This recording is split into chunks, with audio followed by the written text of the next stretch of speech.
Hey, welcome back to my channel. If you're new here, welcome. I'm Rachel from Rayrock Design, a website designer dedicated to helping small businesses get seen and thrive online.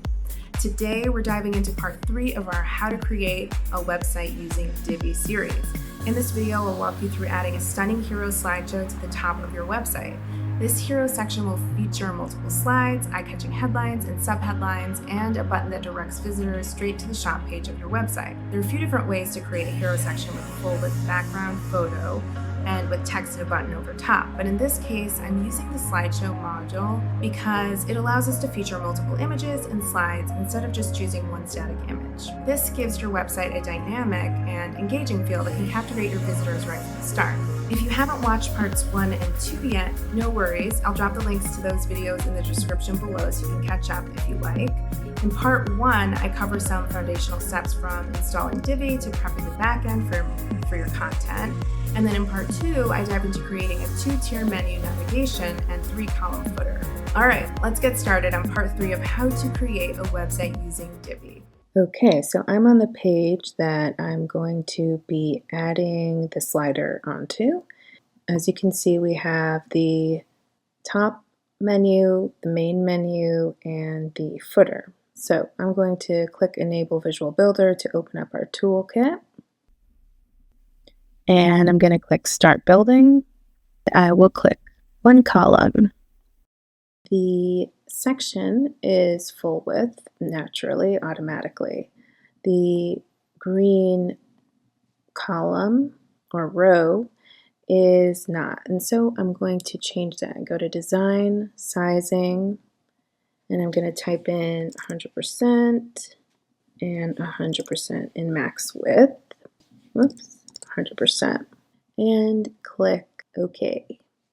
And so now that's 100%. And as you can see, there's room on the top and bottom. So I will get rid of that momentarily. But first, I'm going to add my module. And that's going to be the slideshow module. So I'm just going to type that in. And it's called Slider.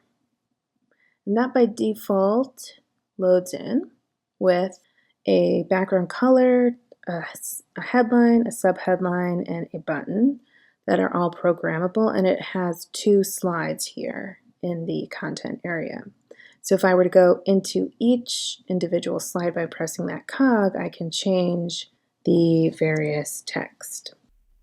This is the overall format and layout of the slider. So I want to get rid of this blank space on top. So I'm going to click the blue cog, go to Design, Spacing, and change the padding to 0 for both top and bottom.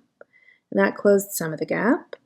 Now I'm going to go to the green cog, go to Design, Spacing, and make that also 0. And that closes the gap. So now I'm going to start programming the slide. I click the cog for the slider module. I'm going to click this first slide here.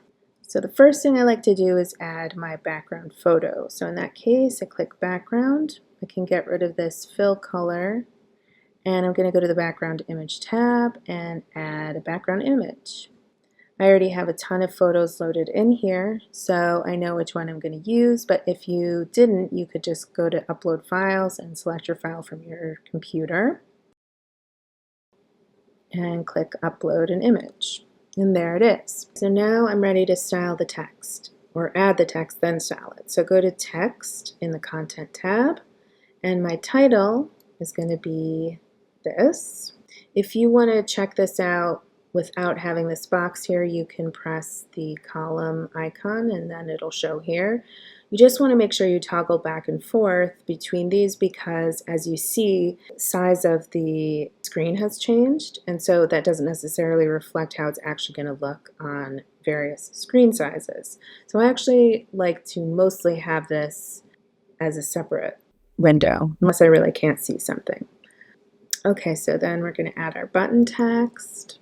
For the body, I'm going to add text. I don't always add body text, but in this case I am. If I didn't, it would just look like that. And in this case, I'm going to add some body text. So that's my content. We've got my background image and my headline, subheadline, and my button. Now I know where I want my button to lead, so I'm going to go to link and add the button link URL here. And in this case, I'm not going to just paste in the link, which you can totally do, but since this is going to a main page, I'm going to use a dynamic content option and click shop. That way, if for whatever reason the shop URL ever changes, it'll still lead to that and I won't have to deal with broken links. And I'm going to choose to open this in the same window. Go to my specific slide, go to design, and go to title text. So this is already in my default font that I want it to be in, so I'm not changing font here. Also, it's automatically H2, header 2, heading 2, so you can change that to any one you want. Totally up to you, but in this case it's fine for me. So I'm going to change this to bold, although it's already bold. Going to change this to all caps. The way it's aligned is fine, the white color is fine. I'm going to add just a little space between the letters. 46 is perfect. We'll of course have to change the line height and the font size for tablet and mobile view, but that will come next. In this case, I'm seeing the text perfectly clear. You have these options, which sometimes are very handy, to add a shadow behind the text, and if that's something that you prefer for visibility, for accessibility, then absolutely add that in. You can decide which kind you like, and then below that are all the toggles for changing the direction and all that good stuff. So I think I'll actually keep it with this just to make it more accessible. Moving down to body text. Okay, so this is fine. This is the font I set up already, so I don't have to reinvent the wheel on that one. And I'm going to just scroll down to the text sizing. So you definitely want this to be bigger. I'm going to make it 28. And then I need to change the line height. I'm just going to change it to 38. I'm actually going to change this to 36, just a tiny bit less space. And then this body text I feel does need a shadow as well. So I'm going to add in that and make it a touch darker. So you can play around with this. It's not going to be the same for you because you'll probably have a different image. Definitely want to err on the side of caution and make things as visible as you can. Okay, moving to the button. So you got to flip this switch on to customize the button if you want it to look different than how it appears. So flip that on. I'm going to change my text size to 20, which is quite big, but it is one of the most important links on the website. I'm going to scroll down here. Button text color, I want to be white. Button background, I want it to be that color that it's already in. It has a border radius here. You can see a slight rounded edge. I don't want that in this case, so I'm just going to put that to 0. It already said 0, but as you saw, it wasn't. Letter spacing, I'm just going to add 1. And I'd like this to be bold and all caps, it's great. For the icon, I'm going to actually use the socks. Just a cute little thing because we are dealing with compression socks.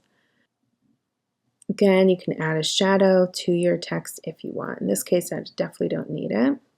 And then you have options here to change the button padding and the button margins. So some people like to have wider buttons. So that would be a way to do that. You just have to make sure you're checking that in the mobile and tablet view to make sure that that translates. I'm just going to keep this as default for now. That's good. So I'm going to check it out in my column view just to see how it looks on a more compressed screen. That's fine. Everything's legible. And let me bring this back. Good. Okay, so now we're ready to make our second slide. So since we already just defined our settings for the first slide, I'm going to go ahead and click those 3 dots, copy item styles, paste the item styles to this slide. And that's going to automatically copy the background because that's considered a style. So we'll just go in to this slide and add our own new image.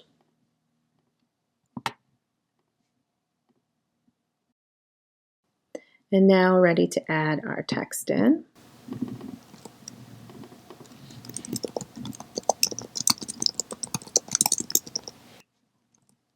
Okay, there we go. And it's already formatted perfectly. So we do need to program the button. So go to link, add your page link. And that is that.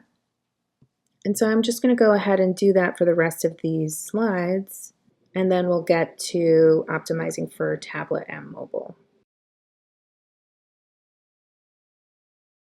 You're going to see that I'm about to duplicate this. That's a whole other way that you can just streamline the process. You don't have to keep defining design styles and such things.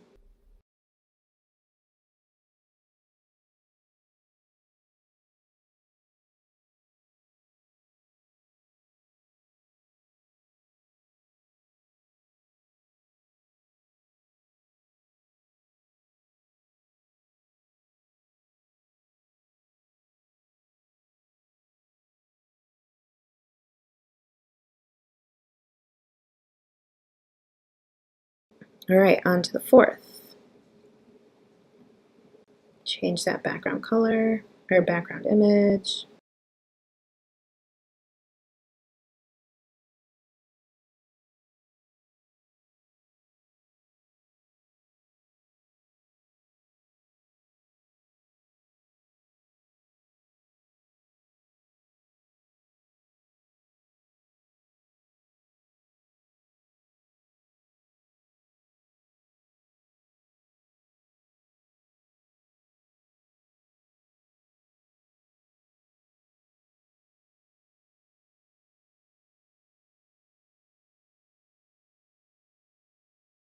Okay, so now I have all my slides. Now this is actually a lot of slides, but it works in this case.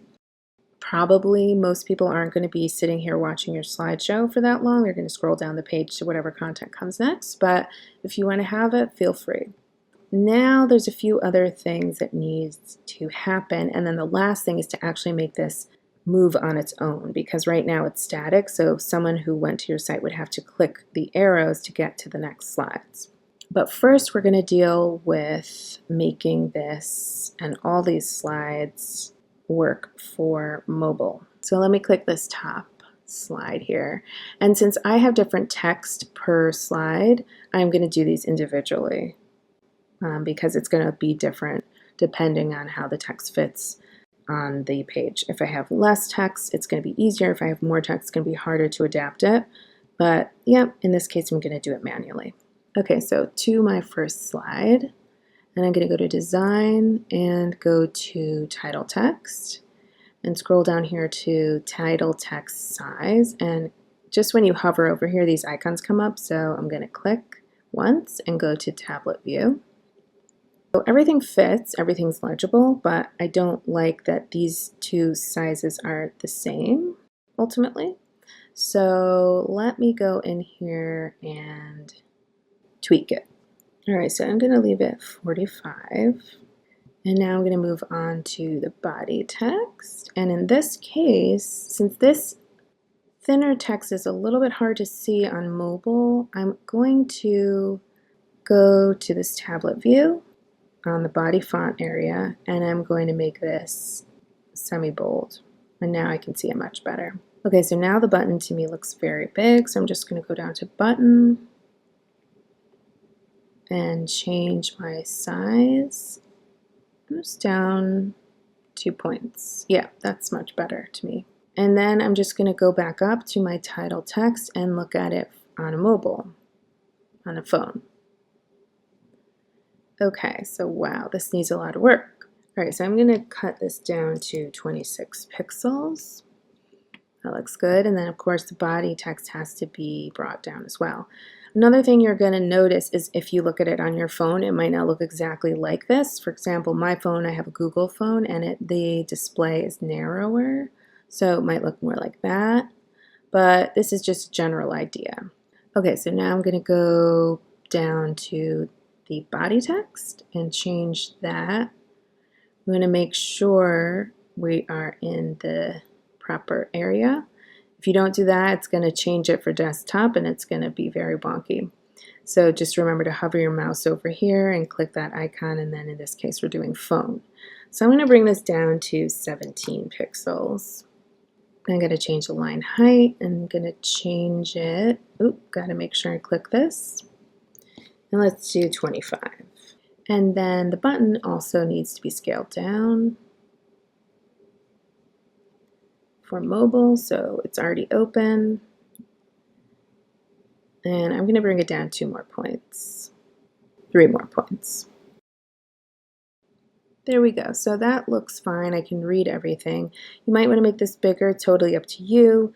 Also, again, as I had mentioned, it depends on how much text you have on the title and body for how it actually fits and mobilizes. So I'm going to go back to my tablet view just to make sure that that's correct, and then back to desktop. Okay, so it's all adapting as I'd like. Okay, so now I'm going to move on to the other slides.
Okay, so now I've gone in and tweaked all the mobile and tablet. As you see, it is a little bit of a painstaking process, trial and error. You also definitely want to check it on desktop, laptop, different tablets if you can, and various phones, because it does look different depending on what screen size. And you want to kind of just generalize it to make it work on everything as best as possible. So the next and final thing is to just make this automatically go, because right now if somebody goes to the website, they're not going to see this as a slideshow. They would just see this one, and then if they saw these arrows, they could click and go to the next slide. So we want to make sure that it is animated.